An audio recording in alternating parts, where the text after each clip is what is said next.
Sinasabi nyo na wala pong basihan ang impeachment. Eto, ano po to, no? Saan po bang planeta kayo nakatira at hindi nyo nakita yung mga binabalita, no? Ang dami, 125 million in 11 days, 16 million doon, tungkol sa pagbabayad sa safe house. Saan po ba kayong planeta nakatira? At ito po, napakalinaw, saan po ba napunta ang 15 million pesos? Sinabi ng DepEd na meron silang binigay na pera sa AFP at nagkaharap-harap po sila dun sa Kongreso at itinanggi ng AFP, ng mga opisyal ng AFP na wala pong inabot sa kanila na budget, no, para sa youth leadership summit ng mga kabataan na mga estudyante, no, mga basta ganon, 'di ba? O napakalinaw, ano pong pinagsasabi niyong walang basehan, no? Saan po ba kayong planeta nakatira, 'di ba?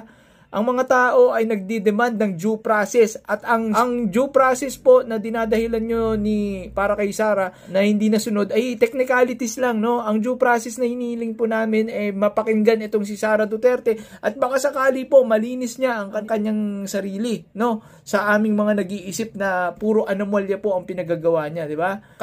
Kahit hindi na po sa impeachment court, kung gusto nyo sa Jollibee, punta po tayo sa Jollibee o maglatag po kayo na ng upuan. Yayain nyo si Sara Duterte at pag-explainin nyo. O, di ba? Ganun na lang po gawin natin. Total, ayaw nyo ng impeachment court. Bukas na bukas, gawin nyo. O, kayo mismo magtanong sa kanya.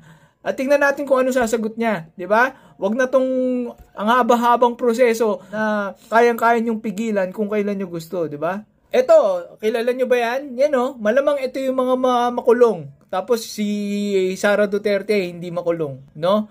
Ito yung magiging scapegoat. Ito po yung mga disbursement officer na malamang ay managot sa batas dahil dapat sila ang nakakaalam kung saan nadadala yung pera. Pero ang nangyari, inutusan daw sila ni Sara Duterte na iabot yung pera dun sa security personnel na dating sundalo o sundalo pa rin hanggang ngayon. Di ko alam kung natuloy yung kaso dun. Di ba?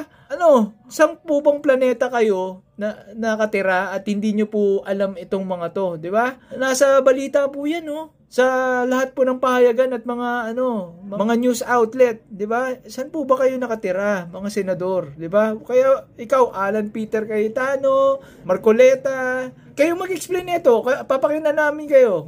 Wag yung sinasabi niyo na sinasabi niyo kasi political lang 'to eh.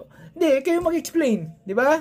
Kahit saan, explain niyo kaya lahat ng mga issue na pinupukol kay Sara, 'di ba? Kung ayaw niyo paharapin si Sara, kayo na lang mag-explain. O, makikinig po kami. Ganun ba siya Diyos nyo at ayaw nyo siyang paharapin, di ba? Kahit saan, hindi na kailangan sa impeachment court, kahit sa Jollibee, McDo, o gusto nyo sa Wolfgang, di ba? Sa Wolfgang. So, basta yun